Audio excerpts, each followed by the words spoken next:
नमस्कार दोस्तों, स्वागत है आप सभी का एच डी विभूषण के यूट्यूब चैनल पर। पर्यावरण की ये हमारी दूसरी सीरीज है। इसमें हम आपको 30 महत्वपूर्ण प्रश्न कराने वाले हैं जो आपके लेवल 1 और लेवल 2 दोनों के लिए हेल्पफुल होगी।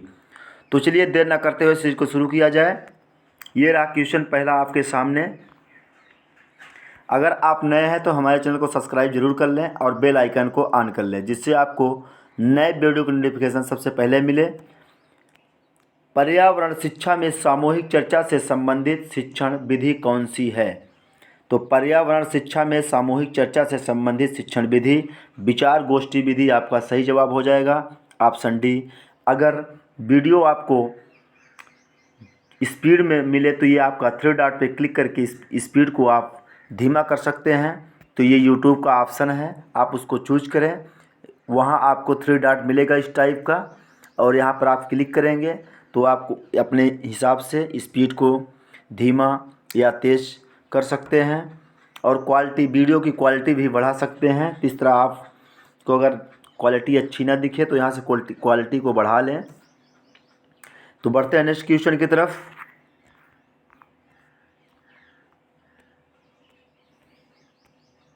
निम्नलिखित में से कौन सी गतिविधि पर्यावरण संरक्षण से संबंधित नहीं है? तो पर्यावरण संरक्षण से संबंधित गतिविधि नहीं है तो ये वनों उन्मूलन यानी वनों का नाश करना, ये आपका पर्यावरण संरक्षण से संबंधित नहीं है। क्योंकि अगर पर्यावरण का संरक्षण करना है तो हमें प्राकृतिक संसाधनों का संरक्षण, ये बृहद पौधरोपण, जलाशयों की सफाई, ये सब करने की ज़रूरत होती है, न कि वनों को काट देना, उनको नष्ट कर देना। ये पर्यावरण संरक्षण है, उनका विनाश करना होता है। तो यहाँ आपका पूछा गया था कि संरक्षण से संबंधित नहीं है, तो ये आपका वन उन्मूलन सही जवाब हो जाएगा। बढ़ते हैं नेक्स्ट क्वेश्चन की तरफ।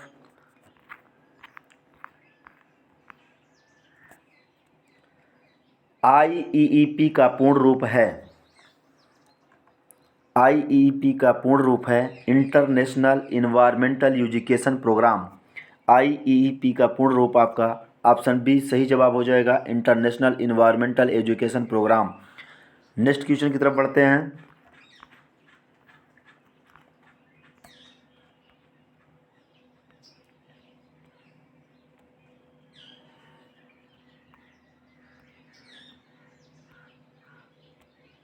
सतत एवं व्यापक मूल्यांकन का मुख्य उद्देश्य है। सतत एवं व्यापक मूल्यांकन का मुख्य उद्देश्य विद्यालय में उपस्थित के समय बालक के प्रत्येक पहलू का मूल्यांकन करना है।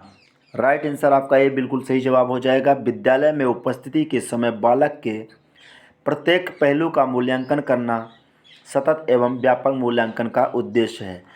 बढ़ते हैं नेक्स्ट क्वेश्चन की तरफ। अगर आपको सीरीज अच्छी लग रही हो तो आप एक लाइक ज़रूर करें, क्योंकि लाइक से हमें मोटिवेशन मिलता है। दोस्तों, निम्नलिखित में से कौन सी विशेषता अच्छे शिक्षण की नहीं है?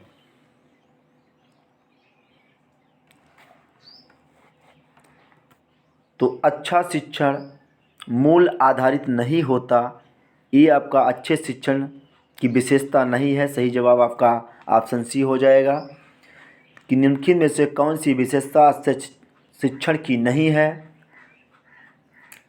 अच्छा शिक्षण मूल्य आधारित नहीं होता, ये आपका अच्छे शिक्षण की विशेषता नहीं है। बढ़ते हैं नेक्स्ट क्वेश्चन की तरफ। पर्यावरण अध्ययन शिक्षण के दौरान विद्यार्थियों की शैक्षिक उपलब्धियों को देखने के लिए निम्नलिखित में से किस आकलन सूचक का प्रयोग नहीं किया जाना चाहिए?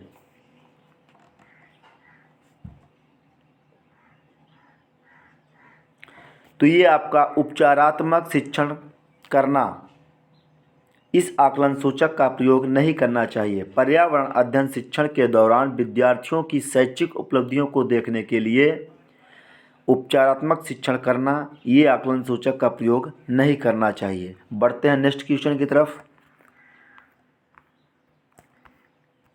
क्वेश्चन ये क्या कह रहा है आपके, निम्नलिखित में से कौन सा नियम अधिगम के प्रयास व त्रुटि सिद्धांत से संबंधित नहीं है?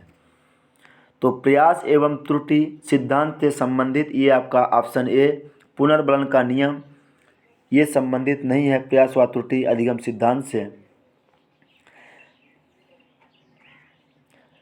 थॉर्नडाइक ने अपने इस सिद्धांत के आधार पर 3 नियम प्रस्तुत किए, जिसमें आपका तत्परता का नियम, अभ्यास का नियम और प्रभाव का नियम, ये तीनों नियम प्रस्तुत किए थे। और थॉर्नडाइक ने अपने सिद्धांत की पुष्टि के लिए बिल्ली पर प्रयोग किया था। तो ये सभी आप जानते होंगे। तो प्रयास व त्रुटि सिद्धांत से संबंधित नहीं है आपका, तो पुनर्वलन का नियम ये प्रयास व त्रुटि से संबंधित नहीं है। बढ़ते हैं नेक्स्ट क्वेश्चन की तरफ।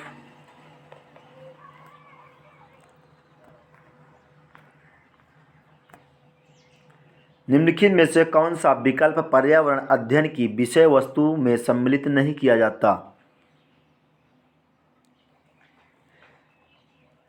तो ये आपका राजनीतिक संरक्षण, ये आपका पर्यावरण अध्ययन की विषय वस्तु में सम्मिलित नहीं किया जाता। बाकी आपका वन संरक्षण, जल संरक्षण, मृदा संरक्षण, ये पर्यावरण में सम्मिलित है। बढ़ते हैं नेक्स्ट क्वेश्चन की तरफ। भारत में लड़कियों व लड़कों के विवाह की न्यूनतम कानूनी आयु क्या है? तो भारत में लड़कियों व लड़कों के विवाह की न्यूनतम कानूनी आयु 18 वर्ष एवं 21 वर्ष है। सही जवाब आपका ऑप्शन बी हो जाएगा। लड़कियों की 18 वर्ष और लड़कों के विवाह की न्यूनतम आयु 21 वर्ष कानूनी आयु है। बढ़ते हैं नेक्स्ट क्वेश्चन की तरफ। भारत में बाल श्रम को प्रतिबंध करने के लिए बाल श्रम निषेध अधिनियम किस वर्ष में पारित किया गया? 1986 में आपका बाल श्रम अधिनियम पारित किया गया। बढ़ते हैं नेक्स्ट क्वेश्चन की तरफ। नशीली दवाओं की लत को नियंत्रित करने हेतु आमतौर पर प्रयुक्त की जाने वाली औषधि का नाम क्या है? तो नशीली दवाओं की लत को नियंत्रित करने हेतु आमतौर पर प्रयुक्त की जाने वाली औषधि पैथिडीन आपका सही जवाब हो जाएगा, ऑप्शन डी। बढ़ते हैं नेक्स्ट क्वेश्चन की तरफ।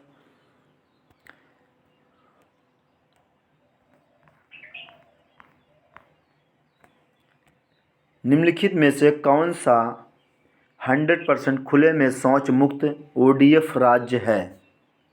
ऑप्शन ये रहा आपका नीचे। निम्नलिखित में से कौन सा खुले में शौच मुक्त राज्य है? तो सही जवाब हो जाएगा आपका ऑप्शन सी, केरल शौच मुक्त राज्य है। बढ़ते हैं नेक्स्ट क्वेश्चन की तरफ। राजस्थान की वस्त्र नगरी का क्या नाम है? राजस्थान की वस्त्र नगरी का नाम भीलवाड़ा है। राइट आंसर आपका डी हो जाएगा। बढ़ते हैं नेक्स्ट क्वेश्चन की तरफ। नायलॉन का आविष्कार किसने किया? तो नायलॉन का आविष्कार वालेस कैरोथर्स ने किया। सही जवाब हो जाएगा आपका ऑप्शन बी। बढ़ते हैं नेक्स्ट क्वेश्चन की तरफ।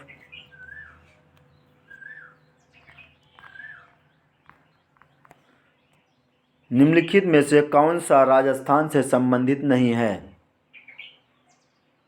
ये आपका माघ मेला राजस्थान से संबंधित नहीं है। बाकी आपका बेड़ेश्वर मेला, खिचड़ी मेला, पुष्कर मेला, ये आपके राजस्थान से संबंधित हैं। माघ मेला आपका हिंदुओं का धार्मिक व सांस्कृतिक मेला है, जो प्रतिवर्ष इलाहाबाद प्रयागराज में माघ में मनाया जाता है। बढ़ते हैं नेक्स्ट क्वेश्चन की तरफ। राजस्थान के राज्यसभा सांसदों की कुल संख्या है?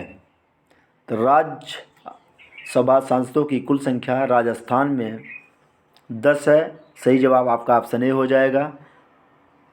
इसका कार्यकाल 6 वर्ष का है। पढ़ते हैं अगले प्रश्न की तरफ।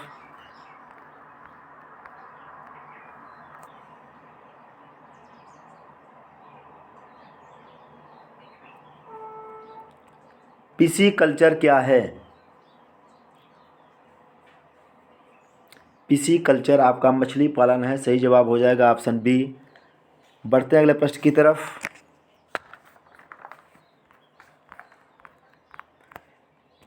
झामरकोटड़ा खदान प्रसिद्ध है? झामरकोटड़ा खदान रॉक फास्फेट के लिए प्रसिद्ध है। बढ़ते हैं नेक्स्ट क्वेश्चन की तरफ। भारत में प्रथम यात्री रेलगाड़ी की शुरुआत कब हुई? भारत में प्रथम यात्री रेलगाड़ी की शुरुआत 1853 में हुई। किलोमीटर की बात करी जाए तो 35 किलोमीटर यह गाड़ी चली थी, जिसमें आपका भाप इंजन प्रयोग किया गया था। बढ़ते हैं नेक्स्ट क्वेश्चन की तरफ।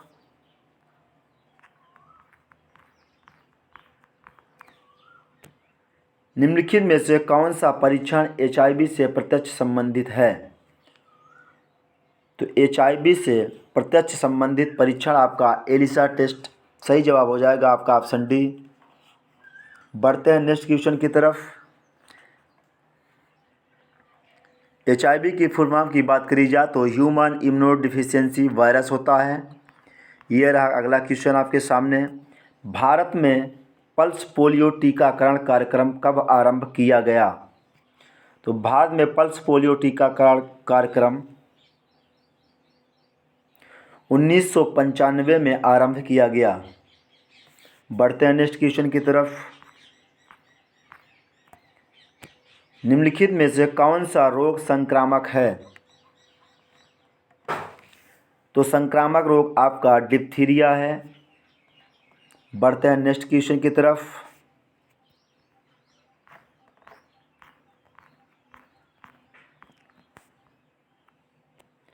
निम्नलिखित में से कौन सा सुमेलित है? तो सही जवाब हो जाएगा आपका ऑप्शन बी। भारतीय वनस्पति सर्वेक्षण कोलकाता में स्थित है। बॉम्बे नेचुरल हिस्ट्री सोसाइटी ये आपका दिल्ली में नहीं है। Bombay natural history society Mumbai में है। भारतीय वन्य जीव संस्थान ये आपका देहरादून उत्तराखंड में है। राष्ट्रीय वनस्पति अनुसंधान संस्थान ये लखनऊ उत्तर प्रदेश में है। तो इस तरह आपका मिलान सभी सही हो जाते हैं। अगर आपको स्क्रीनशॉट लेना हो तो ले सकते हैं। बढ़ते हैं अगले प्रश्न की तरफ।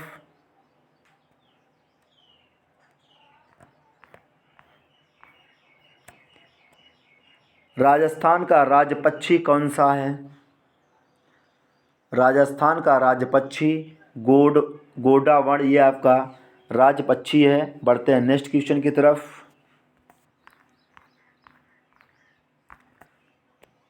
पारितंत्र शब्द का गठन किसने किया? पारितंत्र शब्द का गठन टेंसले ने किया। सही जवाब हो जाएगा आपका ऑप्शन सी। बढ़ते हैं नेक्स्ट क्वेश्चन की तरफ। भारत का सर्वाधिक वर्षा वाला स्थान कौन सा है? तो भारत का सर्वाधिक वर्षा वाला स्थान मासिनराम ये मेघालय में पड़ता है। मेघालय के पूर्वी खासी पहाड़ी जिले में अवस्थित मासिनराम यहाँ सर्वाधिक वर्षा होती है। बढ़ते हैं नेक्स्ट क्वेश्चन की तरफ। निम्नलिखित में से कौन सा नवीकरणीय ऊर्जा का स्रोत नहीं है? तो जीवाश्म ईंधन आपका नवीकरणीय ऊर्जा का स्रोत नहीं है। कोयला, पेट्रोलियम, प्राकृतिक गैस ये आपके जीवाश्म ईंधन हैं। नेक्स्ट क्वेश्चन की तरफ बढ़ते हैं। मिनी माता रोग का संबंध निम्नलिखित में से किससे है? तो मीना माता रोग का संबंध HG प्रदूषण से है।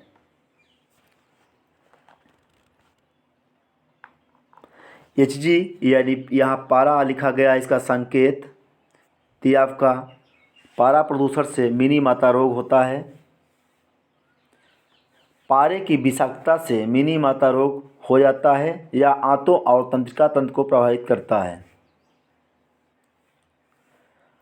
1956 में जापान के मीना माता शहर में इस रोग का पता चला था। उसी के नाम पर नामकरण किया गया है। नेक्स्ट क्वेश्चन की तरफ बढ़ते हैं।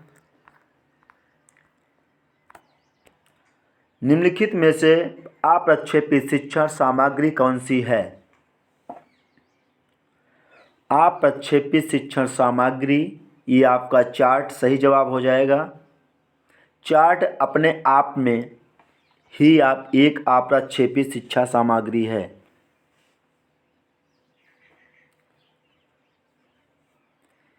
इसे किसी मशीन या उपकरण या प्रक्षेपित करने की आवश्यकता नहीं है। ये अपने आप में अप्रक्षेपित है। मैंने पहले आपको ही बता दिया है। तो ये आपका सही जवाब हो जाएगा चार्ट अप्रक्षेपित शिक्षण सामग्री। बढ़ते हैं नेक्स्ट क्वेश्चन की तरफ।